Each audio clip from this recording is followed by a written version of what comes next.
ਚੋਣ ਦਾ ਨਤੀਜਾ ਇਹ ਸਿਰਫ ਅੰਕੜਿਆਂ ਦਾ ਖੇਲ ਨਹੀਂ ਹੁੰਦਾ। ਇਹ ਤਾਂ ਇੱਕ ਸਮੂਹਿਕ ਦਿਲ ਦੀ ਧੜਕਣ ਹੈ, ਇੱਕ ਖਾਮੋਸ਼ ਜਨਮਤ ਜੋ VOTING ਬੂਥ 'ਚ ਦਰਜ ਹੁੰਦਾ ਹੈ।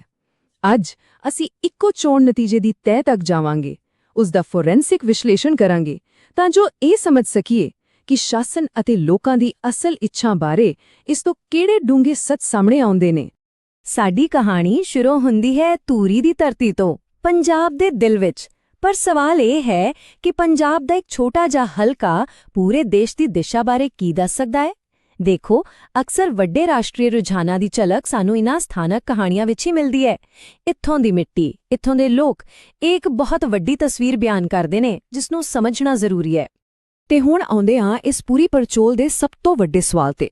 ਆਖਿਰ ਅਜਿਹਾ ਕਿਵੇਂ ਹੋ ਸਕਦਾ ਹੈ ਕਿ ਇੱਕ 2 ਵਾਰ ਦਾ ਮੌਜੂਦਾ ਵਿਧਾਇਕ 58,000 ਤੋਂ ਵੀ ਵੱਧ ਵੋਟਾਂ ਦੇ ਫਰਕ ਨਾਲ ਹਾਰ ਜਾਵੇ? ਇਹ ਸਿਰਫ ਇੱਕ ਹਾਰ ਨਹੀਂ, ਇਹ ਤਾਂ ਇੱਕ ਰਾਜਨੀਤਿਕ ਭੁਚਾਲ ਹੈ, ਇੱਕ ਸਪਸ਼ਟ ਸੰਦੇਸ਼। ਔਰ ਇਸ ਦੇ ਕਾਰਨਾਂ ਦੀ ਡੂੰਘਾਈ ਵਿੱਚ ਉਤਰੀਏ ਤੇ ਇਸ ਬੁਝਾਰਤ ਨੂੰ ਸੁਲਝਾਈਏ। ਇਸ ਰਾਜਨੀਤਿਕ ਕਹਾਣੀ ਨੂੰ ਸਮਝਣ ਲਈ ਸਾਨੂੰ ਪਹਿਲਾਂ ਇਸ ਦੇ ਕੇਂਦਰ ਵਿੱਚ ਵਸਦੇ ਲੋਕਾਂ ਅਤੇ ਉਸ ਧਰਤੀ ਨੂੰ ਸਮਝਣਾ ਪਵੇਗਾ। ਸਾਨੂੰ ਧੂਰੀ ਨੂੰ, ਇਸ ਦੀ ਰੂਹ ਨੂੰ ਨੇੜਿਓਂ ਦੇਖਣਾ ਪਵੇਗਾ। ਜਿਵੇਂ ਕਿ ਤੁਸੀਂ ਇਸ ਚਾਰਟ ਵਿੱਚ ਦੇਖ ਸਕਦੇ ਹੋ, ਧੂਰੀ ਦਾ ਸਮਾਜਿਕ ਤਾਣਾ-ਬਾਣਾ ਕਾਫੀ ਗੁੰਝਲਦਾਰ ਹੈ। ਇੱਥੇ ਲਗਭਗ 72% ਜੱਟ ਸਿੱਖ ਅਤੇ ਹੋਰ ਸਿੱਖ ਭਾਈਚਾਰੇ ਨੇ। ਨਾਲ ਹੀ ਦਲਿਤ ਆਬਾਦੀ ਲਗਭਗ 30% ਅਤੇ ਹਿੰਦੂ ਆਬਾਦੀ ਵੀ 22% ਦੇ ਕਰੀਬ ਹੈ। ਇਹ ਅੰਕੜੇ ਸਿਰਫ ਗਿਣਤੀ ਨਹੀਂ, ਇਹ ਵੱਖ-ਵੱਖ ਸਮੂਹਾਂ ਦੀਆਂ ਉਮੀਦਾਂ, ਚਿੰਤਾਵਾਂ ਅਤੇ ਉਹਨਾਂ ਦੇ ਸੁਪਨਿਆਂ ਦਾ ਪ੍ਰਤੀਬਿੰਬ ਨੇ ਜੋ ਮਿਲ ਕੇ ਇਸ ਹਲਕੇ ਦੀ ਰਾਜਨੀਤਿਕ ਪਹਿਚਾਣ ਨੂੰ ਆਕਾਰ ਦਿੰਦੇ ਨੇ।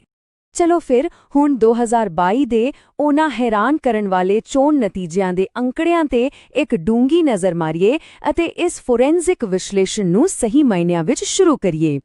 ਇਹ ਅੰਕੜਾ ਦੇਖੋ, 77.63%। ਇਹ ਧੂਰੀ ਵਿੱਚ 2022 ਦੀ ਵੋਟਰ ਭਾਗੀਦਾਰੀ ਸੀ। ਇਹ ਸਿਰਫ ਇੱਕ ਨੰਬਰ ਨਹੀਂ, ਇਹ ਆਪਣੇ ਆਪ ਵਿੱਚ ਇੱਕ ਬਿਆਨ ਹੈ।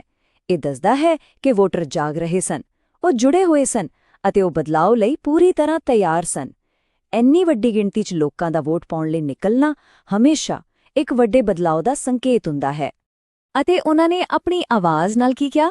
ਇਹ ਬਾਰ ਚਾਰਟ ਸਭ ਕੁਝ ਸਾਫ਼-ਸਾਫ਼ ਬਿਆਨ ਕਰ ਰਿਹਾ ਹੈ। ਆਮ ਆਦਮੀ ਪਾਰਟੀ ਨੇ ਲਗਭਗ 64.29% ਵੋਟਾਂ ਹਾਸਲ ਕੀਤੀਆਂ, ਜਦੋਂ ਕਿ ਉਸ ਸਮੇਂ ਦੀ ਸੱਤਾਧਾਰੀ ਇੰਡੀਅਨ ਨੈਸ਼ਨਲ ਕਾਂਗਰਸ ਸਿਰਫ 18.98% ਤੇ ਸਿਮਟ ਕੇ ਰਹਿ ਗਈ। ਇਹ ਕੋਈ ਛੋਟੀ-ਮੋਟੀ ਜਿੱਤ ਨਹੀਂ ਸੀ, ਇਹ ਇੱਕ ਸਪਸ਼ਟ ਲਹਿਰ ਸੀ, ਜਿੱਤ ਦਾ ਇੱਕ ਬਹੁਤ ਵੱਡਾ ਫਰਕ। ਅਤੇ ਅੰਤ ਵਿੱਚ ਉਹ ਅੰਕੜਾ ਜੋ ਸਾਰੀ ਕਹਾਣੀ ਦਾ ਸਾਰ ਹੈ, 58,206। ਇਹ ਸਿਰਫ ਜਿੱਤ ਦਾ ਫਰਕ ਨਹੀਂ ਸੀ, ਇਹ ਤਾਂ ਇੱਕ ਖੱਡ ਸੀ, ਇੱਕ ਬਹੁਤ ਵੱਡੀ ਦੂਰੀ। ਇਹ ਉਸ ਰਾਜਨੀਤਿਕ ਬਦਲਾਅ ਦੀ ਵਿਸ਼ਾਲਤਾ ਨੂੰ ਦਰਸਾਉਂਦਾ ਹੈ ਜੋ ਉਸ ਵੇਲੇ ਵਾਪਰਿਆ ਸੀ। ਇਹ ਸਿਰਫ ਇੱਕ ਹਾਰ ਨਹੀਂ ਸੀ, ਇਹ ਤਾਂ ਲੋਕਾਂ ਵੱਲੋਂ ਪੂਰੀ ਤਰ੍ਹਾਂ ਨਕਾਰ ਦੇਣਾ ਸੀ। ਤਾਂ ਹੁਣ ਤੱਕ ਅਸੀਂ ਇਹ ਦੇਖਿਆ ਕਿ ਕੀ ਹੋਇਆ। ਹੁਣ ਇਸ ਤੋਂ ਇੱਕ ਕਦਮ ਅੱਗੇ ਵਧਦੇ ਹਾਂ ਅਤੇ ਇਹ ਸਮਝਣ ਦੀ ਕੋਸ਼ਿਸ਼ ਕਰਦੇ ਹਾਂ ਕਿ ਇਹ ਸਭ ਕਿਉਂ ਹੋਇਆ ਹੈ। ਆਓ ਇਸ ਨਤੀਜੇ ਪਿੱਛੇ ਦੇ ਇਤਿਹਾਸਿਕ ਅਤੇ ਪ੍ਰਣਾਲੀਗਤ ਕਾਰਕਾਂ ਦਾ ਵਿਸ਼ਲੇਸ਼ਣ ਕਰੀਏ। ਇਹ ਟਾਈਮਲਾਈਨ ਇੱਕ ਬਹੁਤ ਹੀ ਦਿਲਚਸਪ ਕਹਾਣੀ ਦੱਸਦੀ ਹੈ। ਧੂਰੀ ਦੇ ਵੋਟਰਾਂ ਨੇ ਹਮੇਸ਼ਾ ਬਦਲਾਅ ਨੂੰ ਅਪਣਾਇਆ ਹੈ।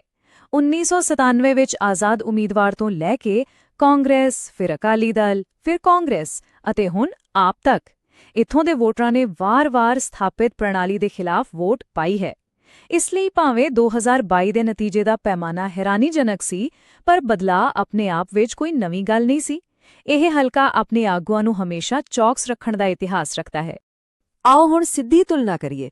2017 ਵਿੱਚ ਜਿੱਤ ਸਿਰਫ 2,811 ਵੋਟਾਂ ਦੇ ਮਾਮੂਲੀ ਫਰਕ ਨਾਲ ਹੋਈ ਸੀ, ਬਹੁਤ ਹੀ ਕਰੀਬੀ ਮੁਕਾਬਲਾ ਸੀ। ਪਰ ਸਿਰਫ 5 ਸਾਲਾਂ ਬਾਅਦ ਉਹੀ ਜਿੱਤ 58,206 ਵੋਟਾਂ ਦੀ ਇੱਕ ਬਹੁਤ ਵੱਡੀ ਹਾਰ ਵਿੱਚ ਬਦਲ ਗਈ। ਇਸ ਤੋਂ ਪਤਾ ਲੱਗਦਾ ਹੈ ਕਿ ਲੋਕਾਂ ਦਾ ਸਮਰਥਨ ਕਿੰਨੀ ਤੇਜ਼ੀ ਅਤੇ ਨਾਟਕੀ ਢੰਗ ਨਾਲ ਖੁਰ ਗਿਆ। ਸਵਾਲ ਇਹ ਹੈ ਕਿ ਉਹਨਾਂ 5 ਸਾਲਾਂ ਵਿੱਚ ਅਜਿਹਾ ਕੀ ਹੋਇਆ? ਤਾਂ ਮੁੱਖ ਗੱਲ ਇਹ ਹੈ ਕਿ ਇਸ ਵੱਡੀ ਹਾਰ ਦਾ ਕੋਈ ਇੱਕ ਕਾਰਨ ਨਹੀਂ ਸੀ। ਇਹ ਇੱਕ ਸੰਪੂਰਨ ਤੂਫਾਨ ਸੀ। ਪਹਿਲਾਂ ਪੂਰੇ ਸੂਬੇ ਵਿੱਚ ਆਪ ਦੀ ਜ਼ਬਰਦਸਤ ਲਹਿਰ ਚੱਲ ਰਹੀ ਸੀ। ਦੂਜਾ, ਵਿਰੋਧੀ ਵੋਟਾਂ ਵੰਡੀਆਂ ਗਈਆਂ, ਜਿਸ ਦਾ ਸਿੱਧਾ ਫਾਇਦਾ ਆਪ ਨੂੰ ਮਿਲਿਆ। ਤੀਜਾ, ਪਾਰਟੀ ਦੇ ਅੰਦਰ ਵਰਕਰਾਂ ਦਾ ਹੌਸਲਾ ਟੁੱਟਿਆ ਹੋਇਆ ਸੀ। ਅਤੇ ਚੌਥਾ, ਖੁਦ ਉਮੀਦਵਾਰ ਦੀ ਆਪਣੀ ਪਾਰਟੀ ਪ੍ਰਤੀ ਵਫ਼ਾਦਾਰੀ ਤੇ ਵੀ ਸਵਾਲ ਉੱਠ ਰਹੇ ਸਨ। ਜਦੋਂ ਇਹ ਸਾਰੇ ਕਾਰਕ ਇਕੱਠੇ ਹੋ ਜਾਣ ਤਾਂ ਅਜਿਹਾ ਨਤੀਜਾ ਆਉਣਾ ਲਾਜ਼ਮੀ ਹੋ ਜਾਂਦਾ ਹੈ। ਚੰਗਾ, ਹੁਣ ਰਾਜਨੀਤਿਕ ਸਮੀਕਰਨਾਂ ਅਤੇ ਰਣਨੀਤੀਆਂ ਤੋਂ ਪਰੇ ਆਓ ਉਹਨਾਂ ਅਸਲ ਜ਼ਮੀਨੀ ਮੁੱਦਿਆਂ ਤੇ ਧਿਆਨ ਕੇਂਦਰਿਤ ਕਰੀਏ ਜੋ ਧੂਰੀ ਦੇ ਵੋਟਰਾਂ ਲਈ ਸੱਚਮੁੱਚ ਮਾਇਨੇ ਰੱਖਦੇ ਸਨ, ਕਿਉਂਕਿ ਅੰਤ ਵਿੱਚ ਵੋਟ ਲੋਕਾਂ ਦੀਆਂ ਭਾਵਨਾਵਾਂ ਤੇ ਹੀ ਪੈਂਦੀ ਹੈ। ਇਹ ਇੱਕ ਵਾਕ ਕਿਸੇ ਆਮ ਇਨਸਾਨ ਦਾ ਕਿਹਾ ਹੋਇਆ ਪੂਰੀ ਕਹਾਣੀ ਬਿਆਨ ਕਰ ਦਿੰਦਾ ਹੈ। ਸਾਡੀ ਮਿੱਟੀ ਸੋਨਾ ਉਗਲਦੀ ਹੈ, ਪਰ ਸਾਡਾ ਪਾਣੀ ਜ਼ਹਿਰ ਬਣ ਗਿਆ ਹੈ ਅਤੇ ਸਾਡੇ ਨੌਜਵਾਨ ਬੇਕਾਰ ਫਿਰਦੇ ਨੇ। ਇਹ ਇੱਕ ਅਜਿਹਾ ਕਥਨ ਹੈ ਜੋ ਸਾਰੇ ਅੰਕੜਿਆਂ ਨੂੰ ਇੱਕ ਮਨੁੱਖੀ ਚਿਹਰਾ ਦਿੰਦਾ ਹੈ। ਇਹ ਪੰਜਾਬ ਦੀ ਤਰਾਸਦੀ ਨੂੰ ਦਰਸਾਉਂਦਾ ਹੈ, ਖੁਸ਼ਹਾਲੀ ਦੇ ਹੇਠਾਂ ਛੁਪੀ ਹੋਈ ਡੂੰਘੀ ਨਿਰਾਸ਼ਾ। ਤਾਂ ਵੋਟਰਾਂ ਦੀਆਂ ਮੁੱਖ ਸ਼ਿਕਾਇਤਾਂ ਕੀ ਸਨ? ਸਭ ਤੋਂ ਪਹਿਲਾਂ ਖੇਤੀਬਾੜੀ ਦਾ ਸੰਕਟ, MSP ਅਤੇ ਵੱਧਦਾ ਕਰਜ਼ਾ।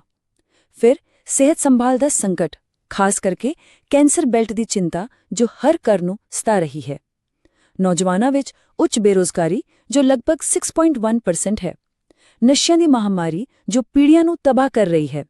ਅਤੇ ਸਭ ਤੋਂ ਵੱਧ ਸ਼ਾਸਨ ਦੇ ਟੁੱਟੇ ਹੋਏ ਵਾਅਦੇ। ਇਹ ਸਿਰਫ ਸ਼ਿਕਾਇਤਾਂ ਨਹੀਂ, ਇਹ ਉਹ ਜ਼ਖਮ ਨੇ ਜਿਨ੍ਹਾਂ ਕਾਰਨ ਕਿ ਲੋਕਾਂ ਨੇ ਉਸ ਤਰ੍ਹਾਂ ਵੋਟ ਪਾਈ ਜਿਵੇਂ ਉਹਨਾਂ ਨੇ ਪਾਈ। ਦੇਖੋ, ਸਾਡਾ ਸੰਵਿਧਾਨ ਹਰ ਨਾਗਰਿਕ ਨੂੰ ਇੱਕ ਸਨਮਾਨਜਨਕ ਜੀਵਨ ਦਾ ਅਧਿਕਾਰ ਦਿੰਦਾ ਹੈ। ਜਦੋਂ ਬੁਨਿਆਦੀ ਲੋੜਾਂ ਜਿਵੇਂ ਕਿ ਸਿਹਤ, ਰੁਜ਼ਗਾਰ ਅਤੇ ਸੁਰੱਖਿਅਤ ਵਾਤਾਵਰਣ ਪੂਰੀਆਂ ਨਹੀਂ ਹੁੰਦੀਆਂ ਤਾਂ ਇਹ ਸਨਮਾਨ ਖਤਰੇ ਵਿੱਚ ਪੈ ਜਾਂਦਾ ਹੈ। ਠੀਕ ਹੈ, ਅਸੀਂ ਸਮੱਸਿਆਵਾਂ ਦਾ ਵਿਸ਼ਲੇਸ਼ਣ ਕਰ ਲਿਆ ਹੈ। ਹੁਣ ਸਿਰਫ ਸਮੱਸਿਆਵਾਂ ਗਿਣਾਉਣ ਨਾਲ ਗੱਲ ਨਹੀਂ ਬਣਦੀ। ਆਓ ਹੁਣ ਅੱਗੇ ਵਧੀਏ ਅਤੇ ਇੱਕ ਰਾਜਨੀਤਿਕ ਵਾਪਸੀ ਲਈ ਇੱਕ ਢਾਂਚਾਗਤ, ਡੇਟਾ ਆਧਾਰਿਤ ਰਣਨੀਤੀ ਦੀ ਰੂਪਰੇਖਾ ਦੇਖੀਏ। ਇਸ ਰਣਨੀਤੀ ਨੂੰ ਚਤੁਰਮੁਖ ਸਿਧਾਂਤ ਦਾ ਨਾਮ ਦਿੱਤਾ ਗਿਆ ਹੈ, ਯਾਨੀ ਇੱਕ ਚਾਰ-ਪੱਖੀ ਰਣਨੀਤੀ। ਪਹਿਲਾ ਥੰਮ ਹੈ ਚੋਣ ਸੰਬੰਧੀ। ਇਸ ਦਾ ਮਤਲਬ ਹੈ ਕਿ ਮੁੱਖ ਪੇਂਡੂ ਬਲਾਕਾਂ ਨੂੰ ਨਿਸ਼ਾਨਾ ਬਣਾਉਣਾ ਜਿੱਥੇ ਵੋਟਾਂ ਦੀ ਵੱਡੀ ਗਿਣਤੀ ਹੈ ਅਤੇ ਨਾਲ ਹੀ ਦਲਿਤ ਸਮਰਥਨ ਨੂੰ ਮਜ਼ਬੂਤ ਕਰਨਾ। ਇਹ ਜਿੱਤਣ ਲਈ ਜ਼ਰੂਰੀ ਅੰਕੜਿਆਂ ਅਤੇ ਜਨ ਅੰਕੜਿਆਂ ਤੇ ਕੇਂਦਰਿਤ ਹੈ। ਇਹ ਸ਼ੁੱਧ ਗਣਿਤ ਹੈ। ਦੂਜਾ ਥੰਮ ਹੈ ਸੰਗਠਨਾਤਮਕ। ਕੋਈ ਵੀ ਲੜਾਈ ਸਿਪਾਹੀਆਂ ਤੋਂ ਬਿਨਾਂ ਨਹੀਂ ਜਿੱਤੀ ਜਾਂਦੀ। ਇਸ ਵਿੱਚ ਪਾਰਟੀ ਦੇ ਜ਼ਮੀਨੀ ਢਾਂਚੇ ਨੂੰ ਮੁੜ ਸੁਰਜੀਤ ਕਰਨਾ, ਹਰ ਬੂਥ ਤੇ ਕਮੇਟੀਆਂ ਨੂੰ ਦੁਬਾਰਾ ਊਰਜਾਵਾਨ ਕਰਨਾ ਅਤੇ ਅੱਜ ਦੇ ਆਧੁਨਿਕ ਯੁੱਗ ਵਿੱਚ ਡਿਜੀਟਲ ਵਾਲੰਟੀਅਰਾਂ ਨੂੰ ਸਹੀ ਢੰਗ ਨਾਲ ਸਿਖਲਾਈ ਦੇਣਾ ਸ਼ਾਮਿਲ ਹੈ। ਤੀਜਾ ਅਤੇ ਬਹੁਤ ਮਹੱਤਵਪੂਰਨ ਥੰਮ ਹੈ ਕਹਾਣੀ, ਯਾਨੀ ਬਿਰਤਾਂਤ। ਇੱਕ ਅਜਿਹਾ ਬਿਰਤਾਂਤ ਸਿਰਜਣਾ ਜੋ ਸਥਾਨਕ ਪਹਿਚਾਣ ਨਾਲ ਜੁੜਦਾ ਹੋਵੇ, ਜਿਵੇਂ ਕਿ ਧੂਰੀ ਮੇਰਾ ਪਰਿਵਾਰ, ਇੱਕ ਭਾਵਨਾਤਮਕ ਸਬੰਧ ਬਣਾਉਂਦਾ ਹੈ ਅਤੇ ਇਸ ਦੇ ਨਾਲ ਹੀ ਆਪਣੇ ਵਿਰੋਧੀਆਂ ਦੀਆਂ ਅਸਫਲਤਾਵਾਂ ਨੂੰ ਸਹੀ ਢੰਗ ਨਾਲ ਲੋਕਾਂ ਸਾਹਮਣੇ ਰੱਖਣਾ ਤਾਂ ਜੋ ਇੱਕ ਸਪਸ਼ਟ ਵਿਕਲਪ ਪੇਸ਼ ਕੀਤਾ ਜਾ ਸਕੇ। ਅਤੇ ਚੌਥਾ ਥੰਮ ਹੈ ਸਰੋਤ। ਇੱਕ ਚੰਗੀ ਰਣਨੀਤੀ ਨੂੰ ਲਾਗੂ ਕਰਨ ਲਈ ਸਾਧਨਾਂ ਦੀ ਲੋੜ ਹੁੰਦੀ ਹੈ। ਇਸ ਵਿੱਚ ਵਿੱਤ ਤੋਂ ਲੈ ਕੇ ਉੱਚ ਪ੍ਰੋਫਾਈਲ ਪ੍ਰਚਾਰਕਾਂ ਤੱਕ ਸਾਰੇ ਉਪਲਬਧ ਸਾਧਨਾਂ ਦੀ ਰਣਨੀਤਿਕ ਤੈਨਾਤੀ ਸ਼ਾਮਿਲ ਹੈ। ਇਸ ਵਿੱਚ ਰਾਸ਼ਟਰੀ ਲੀਡਰਸ਼ਿਪ ਦੀ ਤਾਕਤ, ਕੇਂਦਰੀ ਫੰਡਾਂ ਦੀ ਵਰਤੋਂ ਅਤੇ ਸਥਾਨਕ ਮੀਡੀਆ ਨਾਲ ਸਹੀ ਤਾਲਮੇਲ ਬਣਾਉਣਾ ਸ਼ਾਮਿਲ ਹੈ। ਪਰ ਇਹ ਰਣਨੀਤੀ ਸਿਰਫ ਕਾਗਜ਼ਾਂ ਤੇ ਨਾ ਰਹਿ ਜਾਵੇ, ਇਸ ਲਈ ਇੱਕ ਸਮਾਬੱਧ ਯੋਜਨਾ ਵੀ ਜ਼ਰੂਰੀ ਹੈ। ਇਹ ਹੈ 90 ਦਿਨ ਦੀ ਪੌੜੀ। ਪਹਿਲੇ 30 ਦਿਨਾਂ ਵਿੱਚ ਨੀਂਹ ਰੱਖੀ ਜਾਂਦੀ ਹੈ, ਯਾਨੀ ਤਿਆਰੀ। ਅਗਲੇ 30 ਦਿਨਾਂ ਵਿੱਚ ਲਾਮਬੰਦੀ ਹੁੰਦੀ ਹੈ, ਯਾਨੀ ਲੋਕਾਂ ਨੂੰ ਨਾਲ ਜੋੜਨਾ ਅਤੇ ਆਖਰੀ 30 ਦਿਨਾਂ ਵਿੱਚ ਹੁੰਦੀ ਹੈ ਸੰਤ੍ਰਿਪਤਾ, ਯਾਨੀ ਹਰ ਇੱਕ ਵੋਟਰ ਤੱਕ ਆਪਣਾ ਸੰਦੇਸ਼ ਪਹੁੰਚਾਉਣਾ। ਹੁਣ ਆਓ ਚੋਣ ਰਣਨੀਤੀਆਂ ਤੋਂ ਉੱਪਰ ਉੱਠੀਏ ਅਤੇ ਲੋਕਤੰਤਰੀ ਰਾਜਨੀਤੀ ਦੇ ਅਸਲ ਅਤੇ ਅੰਤਿਮ ਉਦੇਸ਼ ਬਾਰੇ ਗੱਲ ਕਰੀਏ, ਕਿਉਂਕਿ ਚੋਣ ਜਿੱਤਣਾ ਮੰਜ਼ਿਲ ਨਹੀਂ, ਸਫ਼ਰ ਦੀ ਸ਼ੁਰੂਆਤ ਹੁੰਦੀ ਹੈ। ਇਸ ਸਾਰੇ ਫੋਰੈਂਸਿਕ ਵਿਸ਼ਲੇਸ਼ਣ ਦਾ ਮੁੱਖ ਸੰਦੇਸ਼ ਕੀ ਹੈ? ਇਹੀ ਕਿ ਅੰਤਿਮ ਟੀਚਾ ਸਿਰਫ ਇੱਕ ਚੋਣ ਜਿੱਤਣ ਲਈ ਡੇਟਾ ਦੀ ਵਰਤੋਂ ਕਰਨਾ ਨਹੀਂ ਹੈ। ਡੇਟਾ ਨੂੰ ਬਿਹਤਰ ਸ਼ਾਸਨ ਵੱਲ ਇੱਕ ਪੁਲ ਹੋਣਾ ਚਾਹੀਦਾ ਹੈ। ਟੀਚਾ ਸ਼ਾਸਨ ਦੀ ਇੱਕ ਅਜਿਹੀ ਜਵਾਬਦੇਹ ਪ੍ਰਣਾਲੀ ਬਣਾਉਣਾ ਹੈ ਜੋ ਅਸਲ ਮਨੁੱਖੀ ਲੋੜਾਂ ਨੂੰ ਸਮੇਂ ਸਿਰ ਪੂਰਾ ਕਰੇ। ਅੱਜ ਦੇ ਡਿਜੀਟਲ ਯੁੱਗ ਵਿੱਚ ਡੇਟਾ ਦੀ ਵਰਤੋਂ ਕਰਦੇ ਹੋਏ ਸਾਨੂੰ ਭਾਰਤ ਦੇ DPDP ਫਰੇਮਵਰਕ ਵਰਗੇ ਕਾਨੂੰਨਾਂ ਦਾ ਵੀ ਧਿਆਨ ਰੱਖਣਾ ਚਾਹੀਦਾ ਹੈ, ਜੋ ਨਾਗਰਿਕਾਂ ਦੀ ਨਿਜਤਾ ਅਤੇ ਸਹਿਮਤੀ ਦਾ ਸਨਮਾਨ ਕਰਦੇ ਨੇ।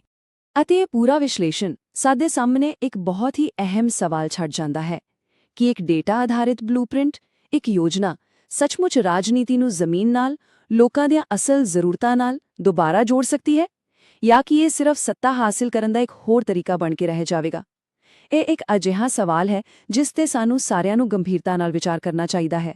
ਜੇਕਰ ਤੁਸੀਂ ਇੱਕ ਲੋਕ ਕੇਂਦਰਿਤ ਆਗੂ ਬਣਨਾ ਚਾਹੁੰਦੇ ਹੋ ਅਤੇ ਆਪਣੇ ਹਲਕੇ ਦਾ ਵਿਕਾਸ ਕਰਨਾ ਚਾਹੁੰਦੇ ਹੋ ਤਾਂ blueprintstrategies.ai ਤੇ mgr@blueprintstrategies.ai ਤੇ ਸੰਪਰਕ ਕਰੋ ਜਾਂ 08042041602 ਤੇ ਕਾਲ ਕਰੋ। ਰਾਜਨੀਤੀ ਤੋਂ ਪਰੇ ਇੱਕ ਉਦੇਸ਼